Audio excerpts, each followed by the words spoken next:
Star Trek Starfleet had no USS Enterprise in active service 20 years before Star Trek: The Next Generation. And this has even happened before.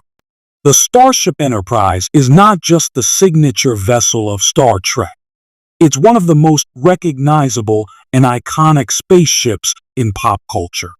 Even non-Star Trek fans can identify the saucer and sweeping nacelles of the u.s.s. Enterprise and can name its most popular commanders: Captain James T.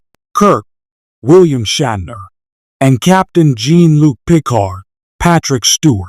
The u.s.s. Enterprise is a legacy that spans the full breadth of Star Trek's timeline. From Starfleet's first steps into the galaxy in Star Trek: Enterprise's 22nd century to the distant 32nd century of Star Trek: Discovery and Star Trek: Starfleet Academy. There are many versions of the u.s.s. Enterprise, and the venerable starship is often identified as the flagship of the United Federation of Planets. Yet Star Trek's history also includes gaps where Starfleet has no Starship Enterprise warping through the galaxy. Star Trek Section 31. The first major story set in Star Trek's early 24th century Lost Era is also the first Star Trek movie not about the crew of the u.s.s. Enterprise.